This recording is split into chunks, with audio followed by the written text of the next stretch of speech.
So I'm delighted to introduce Sochie Nnaemeka. Sochie is a seasoned community organizer, a national leader in the progressive movement who has spent her career building power for working people. In December, she became the director of the Working Families Party in New York, making her the new face of a group with a crucial role in the state's progressive movement. The daughter of Nigerian immigrant parents, Sochie was born and raised in New York and attended Yale University, where she began to organize with the local union of cafeteria and custodial workers. In her time in the union halls of New Haven, sparked an unwavering commitment to people-powered movements, leading to her first job as an organizer for the 2008 Obama campaign in Toledo, Ohio. Following graduation, Sochie worked alongside casino workers in Miami to form a new union. She later attended Georgetown Law, where she studied how labor law might better protect, serve, and embolden working people. Sochie has spent the past decade organizing and electing working people. In 2009, and then again from 2012 to 14, she led electoral campaigns for Unite Here in New Haven and helped found New Haven Rising, a membership-based organization that served as progressive political home for the working people across the city.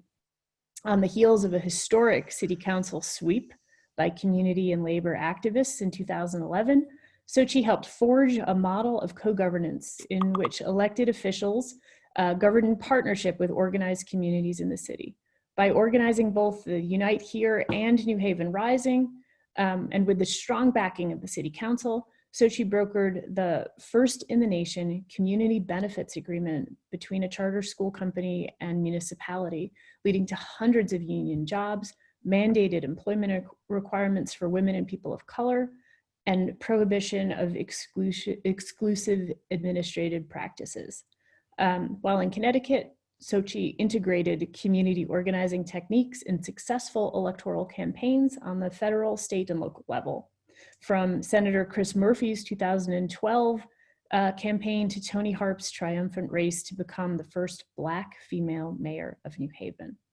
Most recently, Sochie served as Director of Emerging Organizing and Leadership in the Center for Popular Democracy.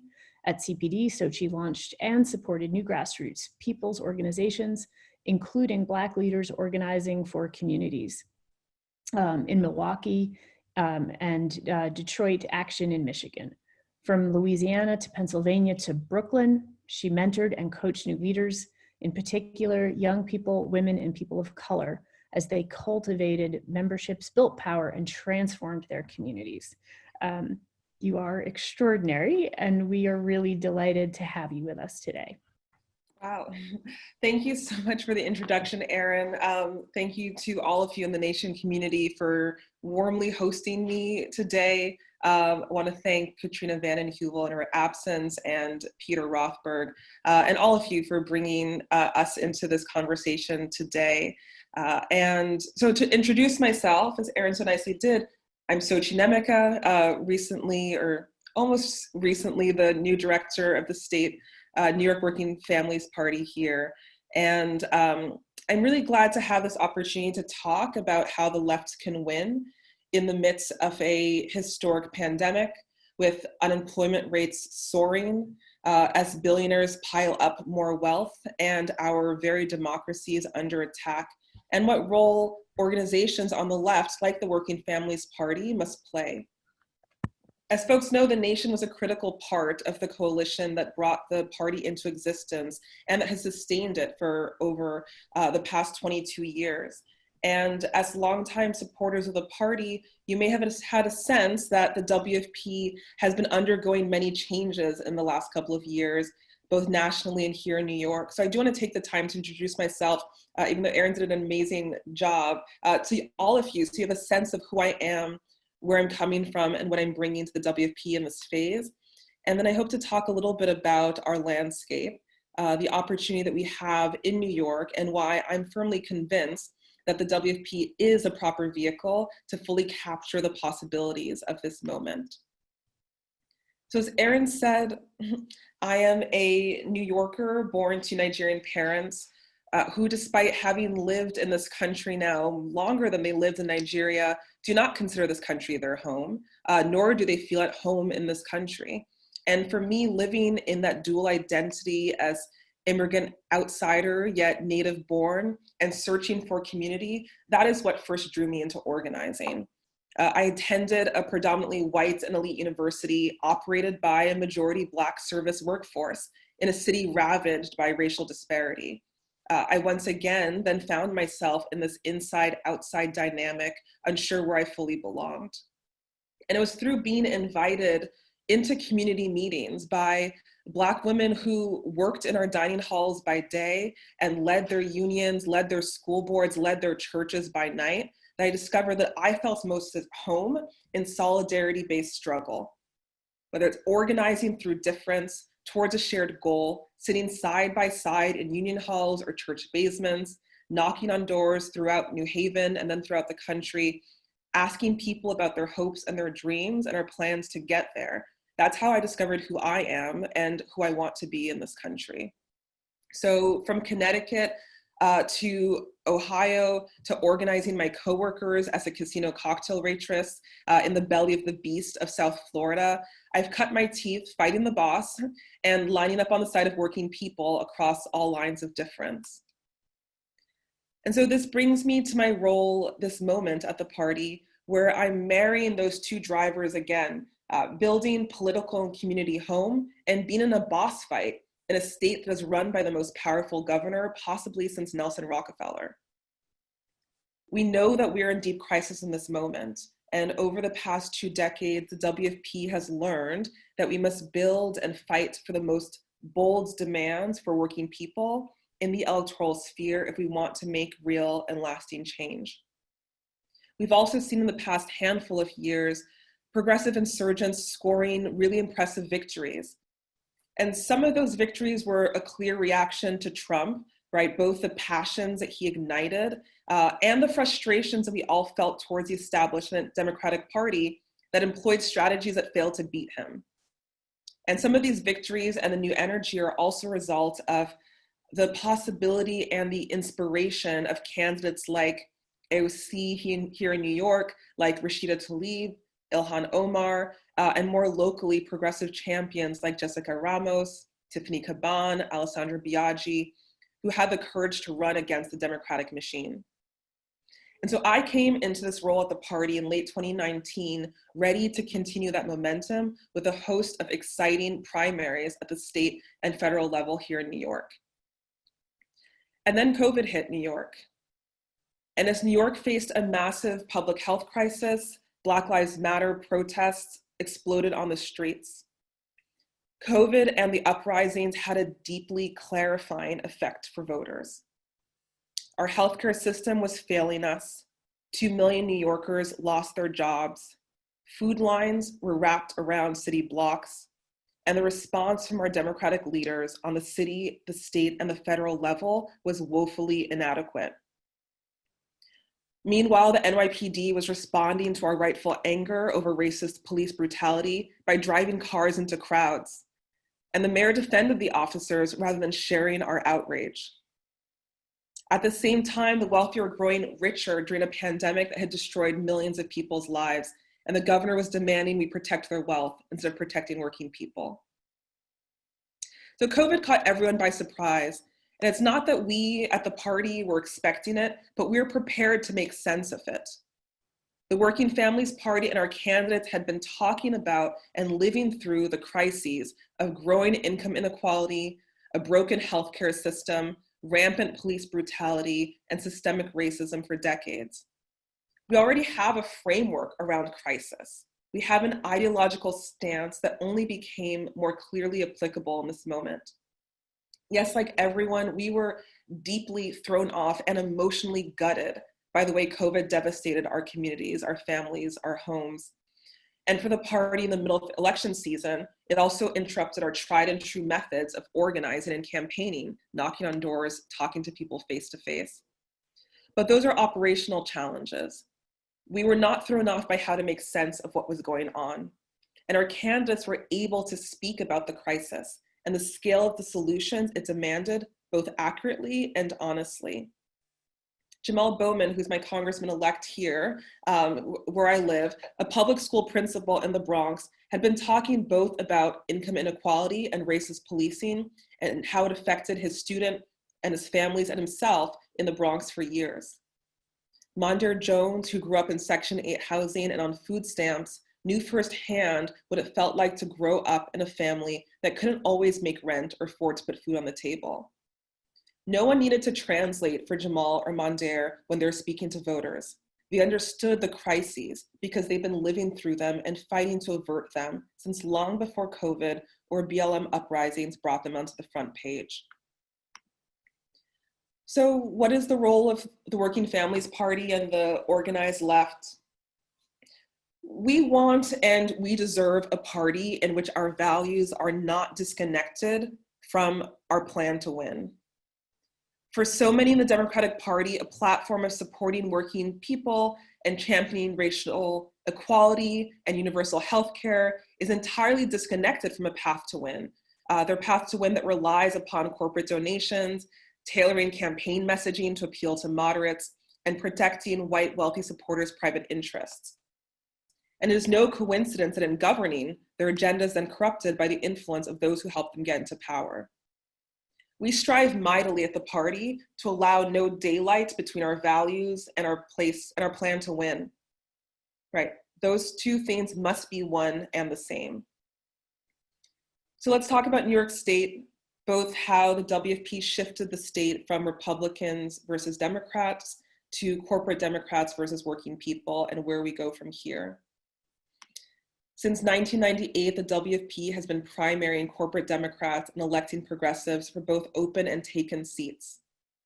And in this process, we've shown that there are different kinds of Democrats with clear ideological cleavages between them and massive policy differences that could impact people's lives.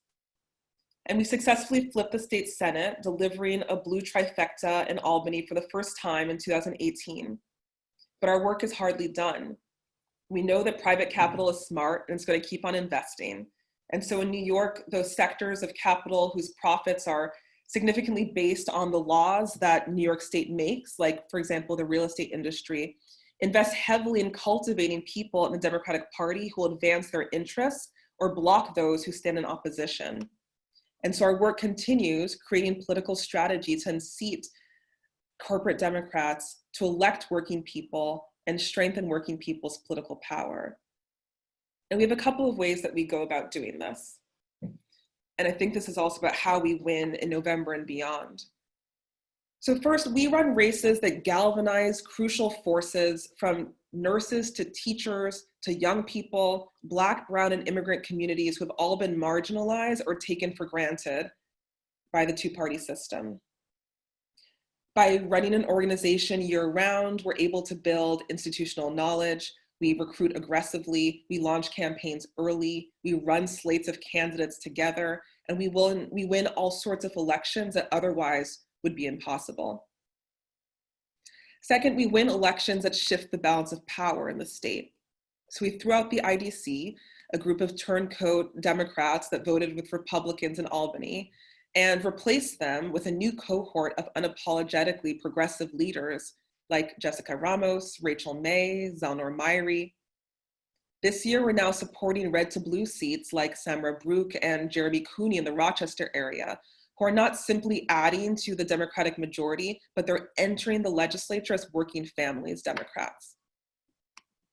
Third, we run ideologically grounded campaigns. So whether it's Tiffany Caban's campaign for Queens DA, though we lost barely at the polls, we won in making the national case that prosecutors can and must play a role in ending mass incarceration.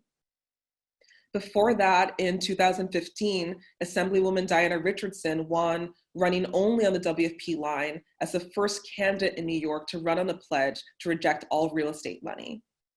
The no real estate pledge is now standard practice across New York and has severely weakened real estate's political strength.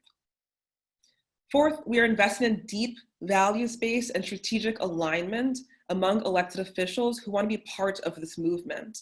We know that we can't simply run candidates. We have to forge deep alignment with the people in the legislature who share our values. And we have to pursue integrated legislative, political, and electoral strategy with them. In many ways, the Working Families Party strategy over the past 2 decades is working and we're winning. The state Senate is blue, corporate Democrats are on the defensive, and a new progressive class of candidates are popping up all the time. But of course, when progressives grow in power, those whose grip on power is threatened push back. And as I said, the Working Families Party has stood up to corporate interest for years, and no surprise, it's made us a quite large number of enemies, some of whom I've inherited as I started this job. And this year, the state tripled how many votes the WFP needs to keep our ballot line. That's right, it tripled. We now need around 200,000 New Yorkers. It's 130,000 or 2% of the total vote, whichever is higher, to vote for Joe Biden and Kamala Harris on the Working Families Party line this November to keep our ballot line.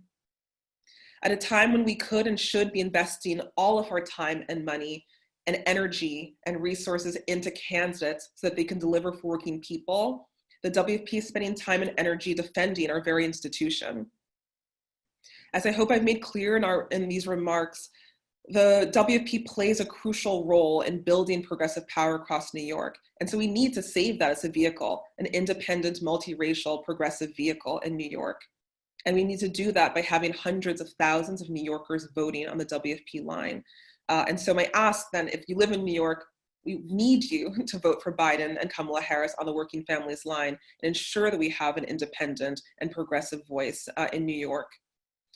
I have no doubt that progressives will continue to build grassroots power, momentum, and strength in the years to come if we stay the course.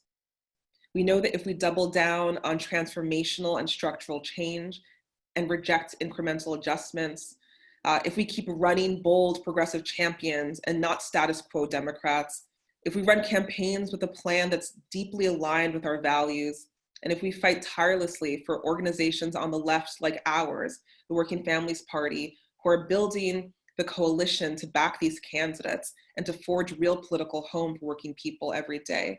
And we know it's not an easy task ahead, but we know that we're close to building the institutional support and building the movement that we need to actually get the future that we all deserve. So thank you. Thank you. Let's jump right in. You mentioned the clarifying moment of COVID, and I just want to talk for a moment about the operational impact of COVID, since outreach and giving voice to marginalized communities runs across all of your strategic pillars. So how have the operations changed in COVID right now?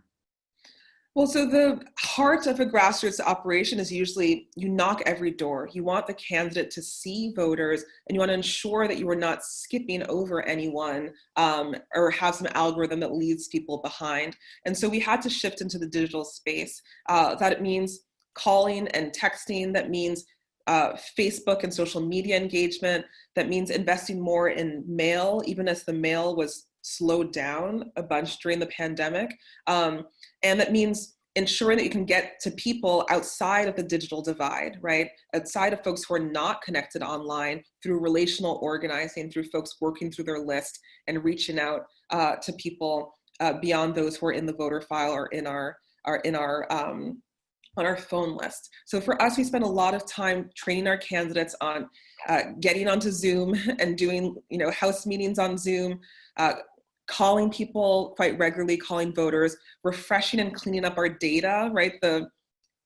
All of these tactical things about our tools sufficient to reach the people that we need to reach, and sending postcards and mails. The Bowman campaign had an amazing postcard operation led by many of our comrades in the movement, the Jewish Vote, Make the Road New York, of people sending postcards directly to their networks and their family members and urging them to participate and vote.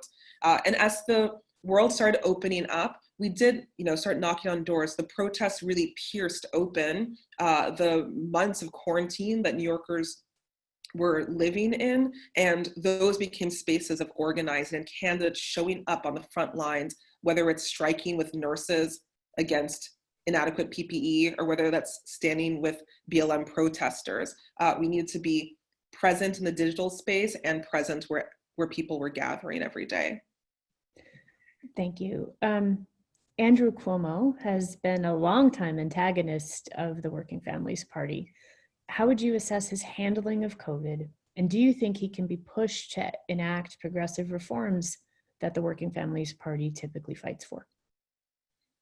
I mean, it was clear as we saw the massive bumbling at the federal level that Andrew Cuomo stood in stark contrast in terms of a competent manager. What we did see, however, was that there was a failure to respond to the connected effects of the crisis, the economic effects of the crisis, the fact that parents were looking for answers and solutions when their schools were open one day and closed the next, when the mayor and the governor were going, after each other and undermining reports that just only left working people more confused. And so we think that we need a party that represents and centers the interests of the front lines. And for us, the front lines are not just essential workers, but all of us who are absorbing the brunt and the risk of this crisis. It's parents who are struggling to figure out what to do with their children. It's those who are facing eviction every month when rent is due. And so we need to put that platform on the table, and we work with a large coalition of folks who are also in line with that platform. And right now we're trying to send a necessary majority of people to Albany to ensure that that is the agenda the governor is signing every day, that working people's interests are on the table, that we are shaping the agenda, that the movement is actually governing in this moment, because the only thing I think that we can have to counterbalance the very real executive control that exists is massive people power across geographies and across lines of difference. Thank you. We have a question from Ann Martin. She writes, "We have been working on getting money out of politics. It seems as if this is an important step to elect people who are your allies, whichever party you're in. Are you working on this as part of your party's efforts?" Absolutely. The party and our allies have been pushing for campaign finance reform for years, for decades in many forms.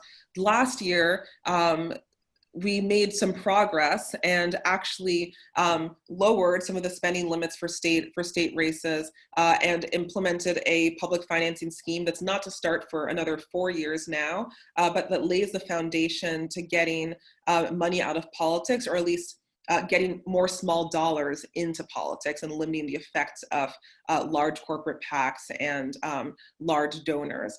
What happened, ironically or unfortunately, was that the poison pill of campaign finance reform last year was these higher thresholds for minor parties. And so these two things that were connected, or kind of antithetical to what the progressive movement wants, were forced together in one platform. Either you save the party and minor parties, or you save campaign finance reform. And so we are urging the state, preserves a campaign finance scheme that came out of this commission last year, and we need to get it to be way stronger, right? We need to actually really lower the contribution limits, and we see the effect of a really good campaign finance scheme at the New York City level, where you could get a lot of diverse first-time and non-traditional candidates running because of the amazing match program that the New York City has. So we have a long way to go, and the party thinks absolutely, if we want working people to have power, and right, we want to shift the balance of power in the state, we have to address the corrosive effect of special interests and corporate money in politics. Sylvia Rodriguez asks, do you have a position on the best way to vote this year, early voting, absentee, in person? That's a good and hard question. People need to vote, period, is the first thing. And we need to push the state to ensure that we actually have the systems in place that people can vote safely in whatever way they choose, and that their vote will actually be counted. An astounding number of ballots were disqualified in the primary for small things like failure to lick the envelope, or failure to sign on the right place. We cannot have voter suppression of this form in New York State. And so we have to ensure the absentee ballot program and vote by mail is robust. I think early vote, which we tried out for the first time in the primary, was underutilized, but it's a great way to vote in a non-crowded way to avoid long lines that we saw on the primary day, and to ensure that your vote will be counted on election day. But I'm encouraging people to request their absentee ballot application early if they do not want to vote in person, to take advantage of early voting, where you can choose a day, 10 days up to election day, and to get to the polls early if you do go vote on election day, because we did see a lot of lines in the primary. And we're continuing to push the state and the BOE to be prepared this time. Last time, it was obviously we were in crisis, and New York State should have a much more sophisticated approach to vote by mail, as many other states have developed. New York City is going to be entering into a mayor's race pretty soon. What role is the Working Families Party hoping to play to ensure a progressive candidate, to ensure an action of progressive legislation in 2021? And of course, we want to know if you have a favorite candidate yet. So as always, our endorsement processes happen through the robust coalition that we have in the party, who kind of come together, who have healthy struggle in interview committees and figure out which candidate best embodies our party's platform. Right now, we're definitely looking at city council races. We think that the city council this year does have a great opportunity to send in a whole new cadre of really progressive and clearly aligned leaders.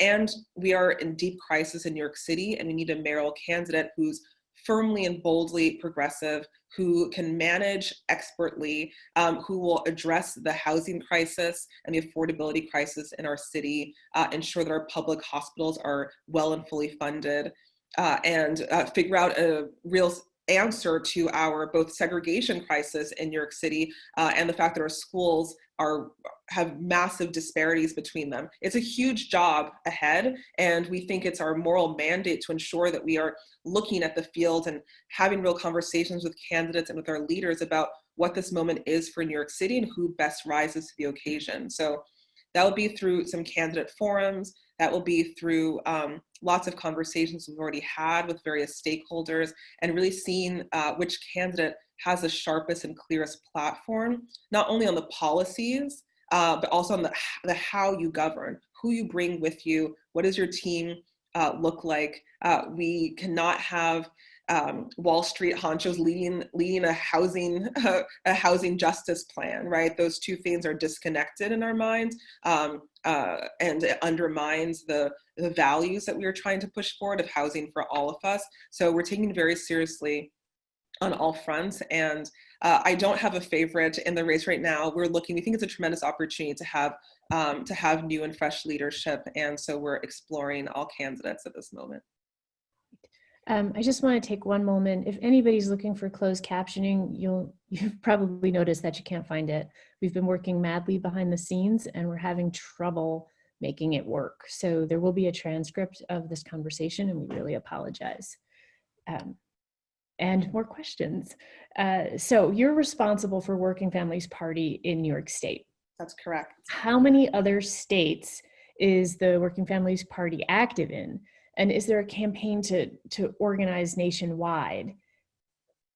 Yeah, so under Maurice Mitchell's leadership now for the past 2 years, the party has both been expanding into different states and then deepening our work in existing states, and really bringing a base building and organizing model to what we do, right? We can't just elect and run candidates. We need to create political homes in states so that we can be recruiting and training and developing leaders year round.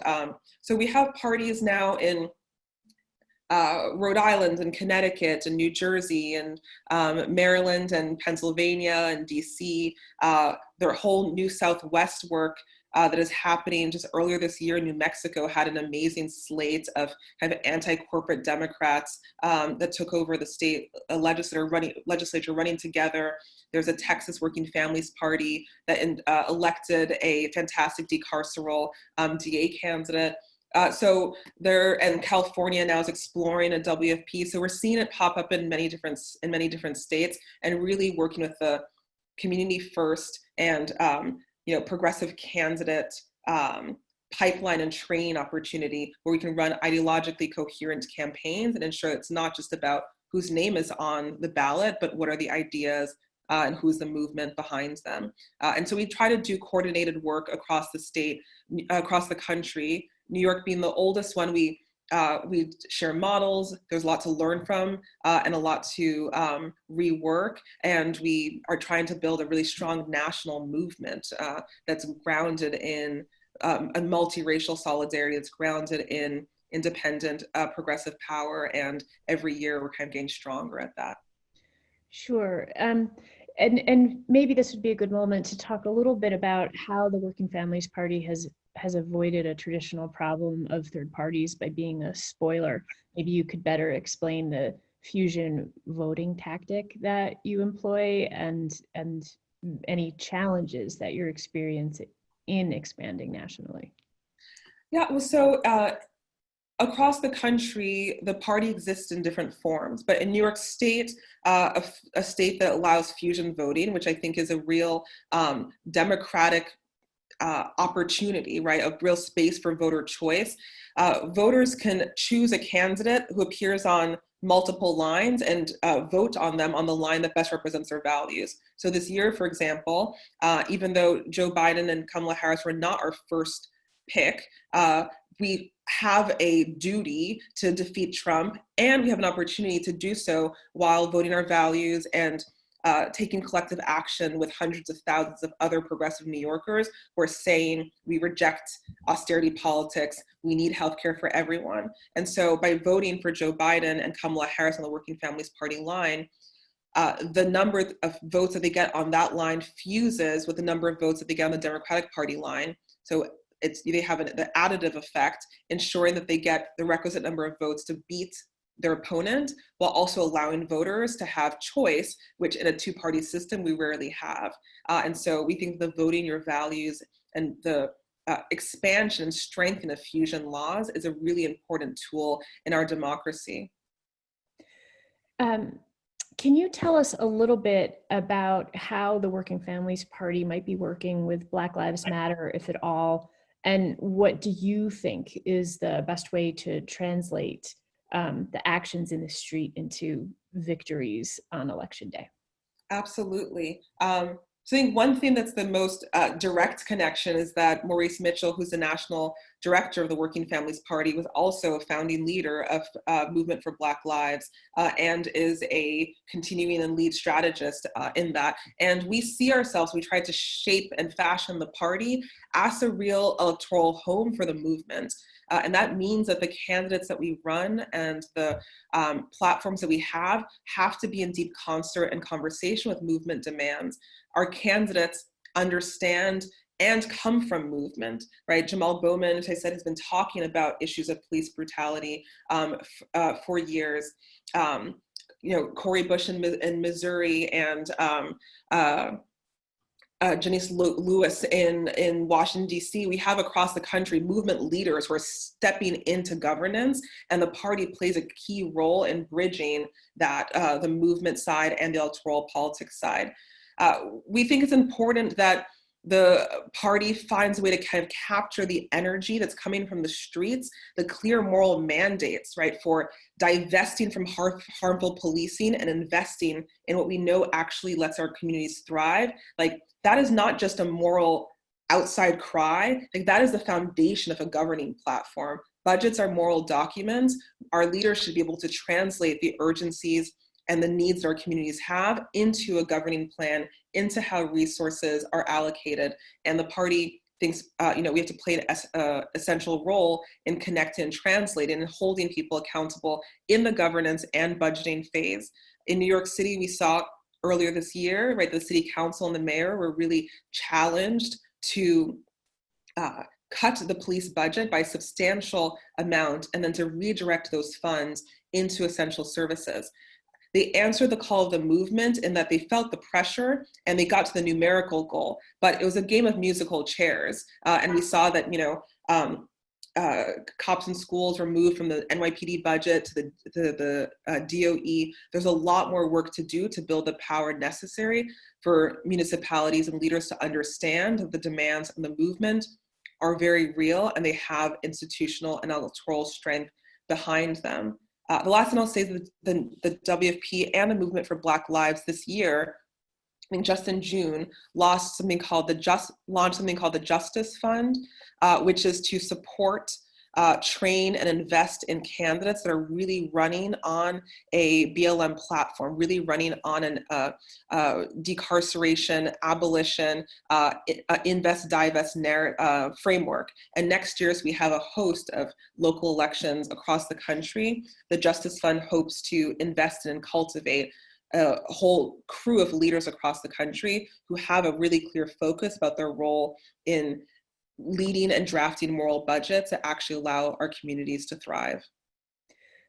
Kristen Cabral wonders, is there any special focus of the WFP on the particular struggles of BIPOC mothers and their children, high maternity mortality rates, police presence in public schools, etc.? Yes. So I would say that in the campaigns this year, for example, a race I spent a lot of time on, especially since it was up here where I live, in kind of the Bronx-Westchester border, we talked a lot about the alarming disparities between, in particular maternal maternity rates in the Bronx versus in Westchester in one unified congressional district, and what the disinvestment from public hospitals, the effect that it has in the Bronx, and the way that it pits residents in the Bronx side against residents in Westchester, and how the federal government has failed to really actually fully fund our hospitals, and at the state level too, what those cuts were doing and affecting Black, brown, and immigrant mothers. Getting police out of schools has been an important priority of many of our coalition members, especially youth-led organizations like Make the Road New York, NYCC, the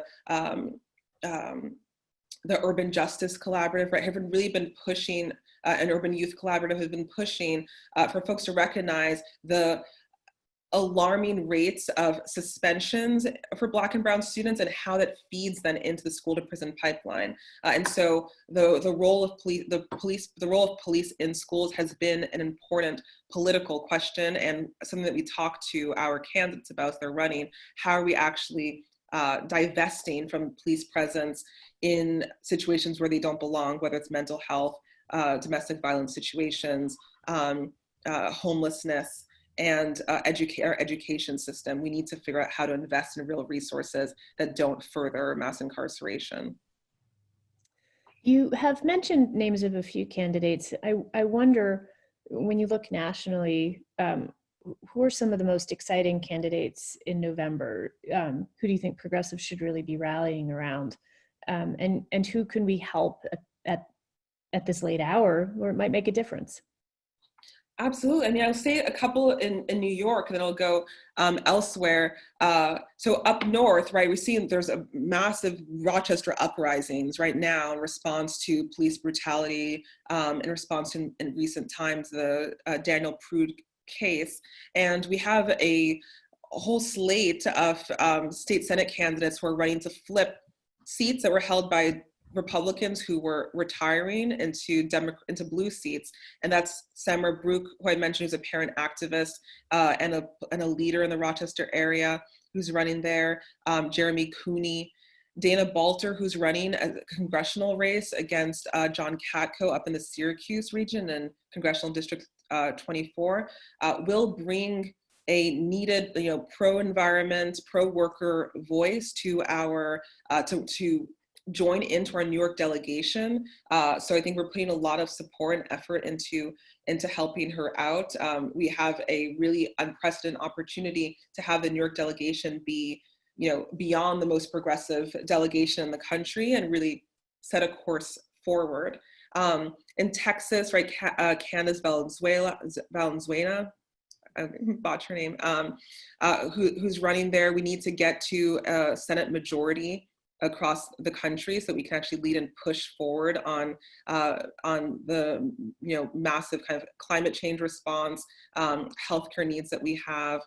Kara Eastman in Nebraska, people are working and supporting, and there's a whole host of candidates who are really running on the platform of like, we need to address the structural change that we so desperately need, especially when many of us are recognizing that our Democratic nominee of choice is not necessarily going to be in the White House. Who are the forces who are going to be pushing to ensure that we have the most progressive platform? That's at the state level and at the federal level. Here is a question from the nation's own Gia Del Prado, who's working very hard behind the scenes. And she wants to know, she says, there have been calls for young people to volunteer as poll workers on election day to reduce elderly folks' exposure to COVID-19. What else do you think we could do to boost voter turnout? So I think there are a couple of things, and I'll also make a plug for a project that the WFP is leading with the Movement for Black Lives and the Rising Majority, called the United Front.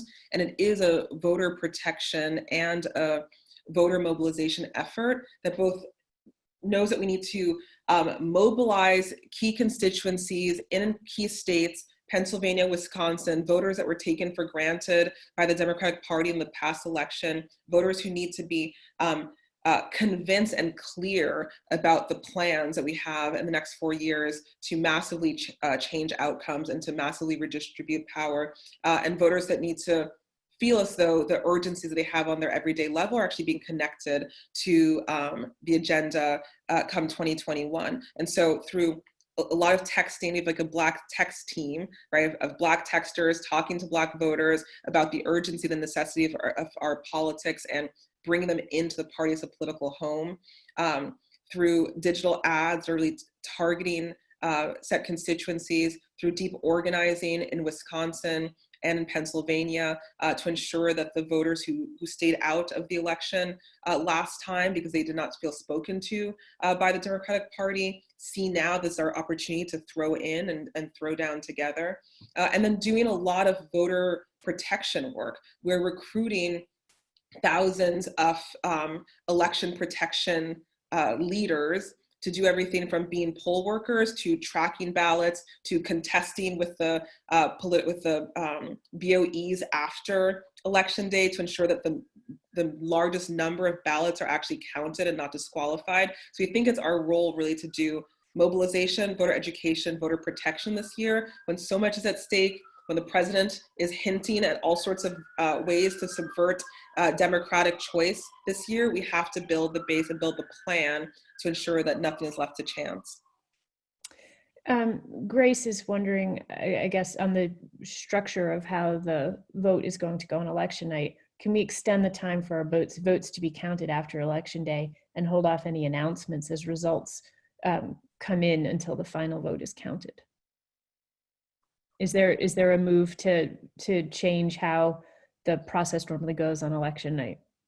I think there are a couple of different moves. There's a move both at the state level to get ballots to be counted as they come in, right? Because I think that is important, that the BOE takes the time to scrub and clean and look at ballots as they come in, rather than waiting and extending the day for a really long time. Constitutionally, the announcement has to happen. I believe it's a month after the vote is after the votes are cast.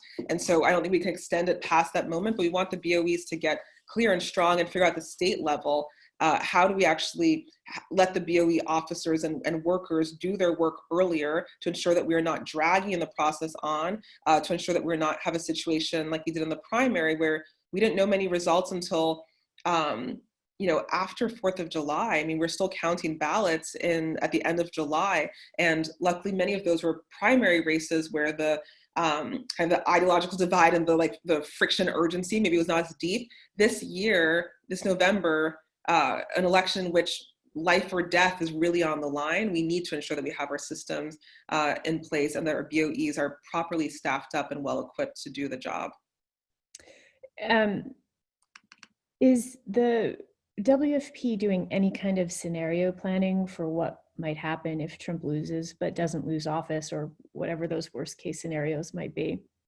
That is a lot of the work that the United Front is doing. I'm going to drop a link actually for that. It's precisely that. It's a scenario planning, it's a preparing for eventualities and preparing the plans to avert those eventualities. And we really saw that it was our job as a kind of coordinated and organized left to invest in the most sophisticated tools and figure out, like, what is the mass mobilization that will be needed if, you know, it's terrifying that it's not even like a scenario like F or something, that the president might refuse to leave the White House. If our president actually refuses to take a democratic vote seriously, then what is the mass mobilization that we need to contest that? And you're going to put a link into the chat for everyone? Wonderful, thank you. We have a highly energized community at the Nation. What could they do right now to impact the election?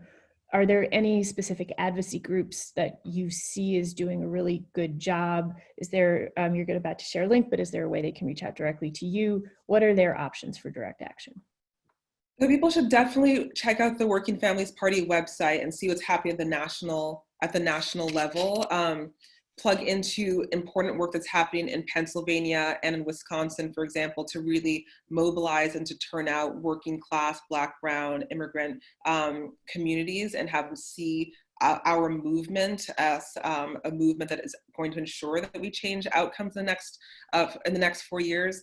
The movement for Black Lives, I think, has leaned in a really sophisticated and savvy way on what they call electoral justice, right? Actually making sure that we have strategic plans that are grounded in what we actually need. So I think the movement for Black Lives and Working Families Party endeavors are really important. And I think at the state level, investing in our institutions, right? From being poll workers to turning out the vote, to ensuring that our ballot process and system actually works, to thinking about the democracy tweaks that we need, to investing in your institutions. Here in New York, like the Working Families Party, in other states, there are really excellent new formations of independent progressive organizations who are turning to do political work and investing there. And maybe then choosing, if we're New Yorkers, choosing a state as your political home for the next 6 weeks, and really working a strong voter outreach program, doing the relational organizing of talking to friends and families and communities about what's actually at stake, and then having the harder conversations with people that we know who are not so clear about what is at stake in this moment and the role that the president is playing in it. But I think that we have to talk to way more voters. We have to reach people where they are. We have to mobilize folks and make sure that voting is accessible, and that people could actually believe that their vote and their ballot will be counted this year. I can share a couple of links, and please feel free to reach out to me, which is just my first name at workingfamilies.org. And we have a whole bunch of things on our website that I'm also happy to share with people. Wonderful. We just have time for two more questions. We'll try to fit 2 more questions in, and thank you for your time. Anne wants to know if you saw Vote or Miss Out, and what do you think of the effort by entertainers to get people to vote? I don't think I've seen that particular program, but I do think that it's important that in their popular discourse and in the media and in cultural spaces, people are talking about voting, and people are talking about voting, especially with a more ideological frame, right? People are talking about voting in anger response to the federal government's treating of families and migrants at the border, or voting against austerity, or voting for Black lives. I think having that hook and having that narrative, so it's not just about our civic duty, which is important, but it's our civic duty that's attached with our vision for the world that we need. I found that really exhilarating, and whether I'm scrolling through Instagram or seeing a Facebook post by someone who is not a quote unquote political actor, having people use their platforms to excite and encourage people to do politics in a new kind of way, that is gratefully welcome. And I think we all need to find creative ways to engage people, especially in this moment when our tried and true tactics can't be employed. So all of the creative ways, I think, are fantastic. So I think it's more important than ever. Well, always important, but more important than ever to find moments of grace in everyday life, and to recognize inspiration when we see it. And I wonder if you might be able to share something that keeps you hopeful, and helps you, get out of bed every morning and do this great work. I am ever inspired by the youth movement in our country that has such moral clarity and urgency, whether it is the young comrades in Sunrise who have such brilliant organizing tactics and who really speak from the heart. Young people, I think, deserve, right, political home and a space to translate the anger, the grief, the hopelessness that a lot of us are feeling in this moment, and seeing some of the creative tactics that they use, seeing the urgency with which they communicate their demands. I feel incredibly excited by the Zoomers. I guess I'm not the Zoomers, who've been leading really brilliant political strategy, and showing us what it means to lead from movement, right? Not in a kind of careerist, moving up a party pipeline or something, but actually this horizontal movement that's grounded in shared struggle. It has been so exhilarating and really inspiring to me. Thank you so much for spending your time with us today. This hour was really extraordinary, and just talking to you gives me some hope. So really, thank you so much. This was extraordinary.